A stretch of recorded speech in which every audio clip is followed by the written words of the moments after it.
Ya, puji Tuhan, kita sampai kepada firman Tuhan. Hari ini kita akan membaca seturut dengan pembacaan Alkitab kita. Memang ini sudah lewat, saudaraku, yaitu dalam buku Kejadian pasal 39. Jadi kita diterangkan mengenai Yusuf yang berhasil. Sekali lagi saya ingatkan saudara, supaya sepanjang tahun ini kita terus membaca Alkitab kita. Ikutilah schedule pembacaan Alkitab. Maka hal itu akan membawa berkat yang luar biasa dalam hidup saudara. Nah, Yusuf ini, saudaraku, kita tahu Yusuf itu anak Yakub, saudaraku. Ada 12 orang anak Yakub, saudaraku. Tapi Yusuf ini anak dari istrinya yang bernama Rahel. Rahel itu elok parasnya. Tidak heran Yusuf ini juga elok parasnya. Ada 2 orang anak dari Rahel, yaitu Yusuf dan Benyamin, saudaraku. Saudaraku yang kasih dalam nama Yesus, kerjanya biasanya, saudaraku, yaitu gembala. Dia ikut dengan abang-abangnya yang 11 orang itu menggembalakan domba-domba, saudaraku. Itulah kerjanya. Tapi kemudian Tuhan mengangkat dia kepada kedudukan yang begitu tinggi. Dari manakah jalannya, saudaraku? Nah, juga bapaknya, saudaraku, tidak begitu mendidik dia, saudaraku. Yusuf menjadi anak kesayangan daripada bapaknya. Jadi bapaknya Yakub ini membeda-bedakan anaknya. Ada anak kesayangan. Anak kesayangannya nomor 1 yaitu Yusuf.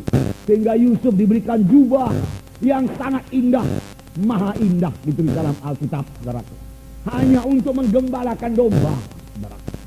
Itu sebabnya pada waktu Yusuf itu mereka jual ke tanah Mesir, mereka mengambil jubahnya itu lalu melumurinya dengan darah domba. Dan dia berkata, "Bapak, lihatlah apakah ini jubah anakmu itu apa tidak. Kami jumpai ini sudah berlumuran dengan darah. Boleh jadi anakmu itu sudah diterkam oleh singa atau beruang." Bapaknya menangis. Nah, saudara, tapi nyatanya Yusuf berhasil. Yusuf berhasil, saudaraku, karena Tuhan membuat dia berhasil. Sebenarnya pada waktu umurnya masih muda, 17 tahun, saudaraku, Tuhan telah menyatakan maksudnya kepada Yusuf. Yusuf beroleh mimpi dan dia ceritakan mimpinya ini. Karena cerita mimpinya ini, saudaraku, saudara-saudara yang jadi cemburu kepadanya. 2 kali dia bermimpi, saudaraku. Dan itu menyebabkan dia mau dibunuh oleh saudara-saudaranya. Saudaraku, nanti kita baca, saudaraku. Jadi kita lihat kehidupan Yusuf itu. Dimulai dari seorang gembala, saudaraku. Kemudian dia dijual ke tanah Mesir. Kemudian jadi budak di rumah Potifar. Kemudian dia masuk penjara 13 tahun lamanya, saudara. Tetapi keluar dari penjara dia sudah jadi penguasa Mesir yang menyelamatkan seluruh bangsa Mesir dari kelaparan. Juga menyelamatkan bangsa Israel yang pada waktu itu masyarakat kecil, yaitu hanyalah Yakub dan anak-anaknya saja, saudaraku. Yang kemudian berkembang biak menjadi besar di Mesir. Puji Tuhan, saudaraku. Saudara, inilah dia riwayat kehidupan Yusuf, saudaraku. Mari kita baca dalam Kejadian pasal 39. Ini panjang ceritanya, saudaraku. Baik, kita baca mulai ayat 1 sampai ayat 23 bersama-sama. Adapun Yusuf telah dibawa ke Mesir, dan Potifar seorang Mesir, pegawai istana Firaun, kepala pengawal raja, membeli dia dari tangan orang Ismail yang telah membawa dia ke situ. Tetapi Tuhan menyertai Yusuf, sehingga ia menjadi seorang yang selalu berhasil dalam pekerjaannya. Maka tinggallah ia di rumah tuannya orang Mesir itu. Setelah dilihat oleh tuannya bahwa Yusuf disertai Tuhan, dan bahwa Tuhan membuat berhasil segala sesuatu yang dikerjakannya, maka Yusuf mendapat kasih tuannya, dan ia boleh melayani dia. Kepada Yusuf diberikannya kuasa atas rumahnya. Sejak ia memberikan kuasa dalam rumahnya dan atas segala miliknya kepada Yusuf, Tuhan memberkati rumah orang Mesir itu karena Yusuf, sehingga berkat Tuhan ada atas segala miliknya, baik yang di rumah maupun yang di ladang. Segala miliknya diserahkannya pada kekuasaan Yusuf, dan dengan bantuan Yusuf ia tidak usah lagi mengatur apa-apa pun selain dari makanannya sendiri. Adapun Yusuf itu manis sikapnya dan elok parasnya. Selang beberapa waktu istri tuannya memandang Yusuf dengan berahi, lalu katanya, "Marilah tidur dengan aku." Tetapi Yusuf menolak dan berkata kepada istri tuannya itu, "Dengan bantuanku, tuanku itu tidak lagi mengatur apa yang ada di rumah ini. Dan ia telah menyerahkan segala miliknya kepada kekuasaanku. Bahkan di rumah ini ia tidak lebih besar kuasanya daripada aku. Dan tiada yang tidak diserahkannya kepadaku, selain daripada engkau, sebab engkau istrinya. Bagaimanakah mungkin aku melakukan kejahatan yang besar ini dan berbuat dosa terhadap Allah? Walaupun dari hari ke hari perempuan itu membujuk Yusuf, Yusuf tidak mendengarkan bujukannya itu untuk tidur di sisinya dan bersetubuh dengan dia. Pada suatu hari, masuklah Yusuf dalam rumah untuk melakukan pekerjaannya. Sedang seisi rumah, tidak seorang pun. Lalu perempuan itu memegang baju Yusuf sambil berkata, marilah tidur dengan aku. Tetapi Yusuf meninggalkan bajunya di tangan perempuan itu dan lari keluar. Ketika dilihat perempuan itu bahwa Yusuf meninggalkan bajunya dalam tangannya dan telah lari keluar, dipanggilnyalah si isi rumah itu. Lalu katanya kepada mereka, lihat, dibawanya kemari seorang Ibrani, supaya orang ini dapat mempermainkan kita. Orang ini mendekat di aku untuk tidur dengan aku, tetapi aku berteriak-teriak dengan suara keras. Dan ketika didengarnya bahwa aku berteriak sekeras-kerasnya, ditinggalkannya lah bajunya padaku, lalu ia lari keluar.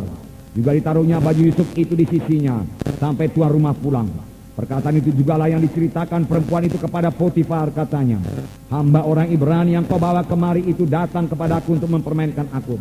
Tetapi ketika aku berteriak sekeras-kerasnya, ditinggalkannya bajunya padaku, lalu ia lari keluar. Baru saja didengar oleh tuannya perkataan yang diceritakan istrinya kepadanya, begini begitulah aku diperlakukan oleh hambamu itu. Maka bangkitlah amarahnya. Lalu Yusuf ditangkap oleh tuannya dan dimasukkan dalam penjara ke tempat tahanan-tahanan raja dikurung. Demikianlah Yusuf dipenjarakan di sana. Tetapi Tuhan menyertai Yusuf dan melimpahkan kasih setianya kepadanya dan membuat Yusuf kesayangan bagi kepala penjara itu. Sebab itu kepala penjara mempercayakan semua tahanan dalam penjara itu kepada Yusuf, dan segala pekerjaan yang harus dilakukan di situ dialah yang mengurusnya. Dan kepala penjara tidak mencampuri segala yang dipercayakannya kepada Yusuf, karena Tuhan menyertai dia, dan apa yang dikerjakannya dibuat Tuhan berhasil. Haleluya, puji Tuhan, saudaraku. Saudaraku yang kekasih, dalam nama Yesus, saudaraku, sebenarnya mimpi Yusuf ini adalah dari Tuhan. Tuhan memberitahu kepada Yusuf apa jadinya nanti dalam kehidupan Yusuf. Hanya Yusuf ini kurang bijaksana. Dia ceritakan kepada saudara-saudaranya, yang membuat saudara-saudaranya ini benci kepadanya dan mau membunuh dia.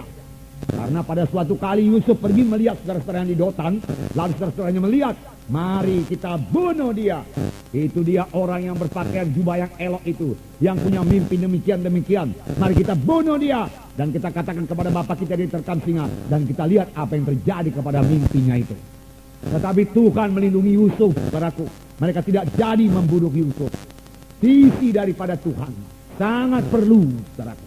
Sepanjang kita terus pada jalan Tuhan dan tidak kehilangan visi daripada Tuhan itu, maka visi itu akan menjadi kenyataan dalam hidup kita.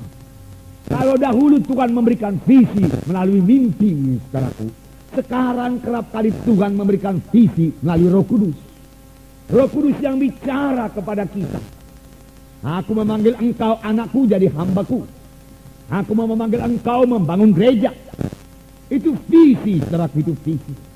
Visi yaitu melihat ke depan. Apa yang belum kelihatan dengan mata badan. Tetapi Tuhan menyatakannya kepada kita. Kita melihat hal-hal yang belum jadi. Itu visi. Saudara, visi. Tuhan menyatakannya kepada kita. Dan ini sangat perlu, saudara. Melalui visilah Tuhan bekerja. Tuhan memberkati umatnya melalui visi umatnya itu. Iman juga demikian. Iman yaitu dasar dari segala sesuatu yang belum kita lihat dengan mata badani, tetapi sudah kita lihat dengan mata rohani. Itu maksudnya, saudaraku. Dan firman Tuhan berkata, tanpa iman mustahil, tanpa visi juga mustahil.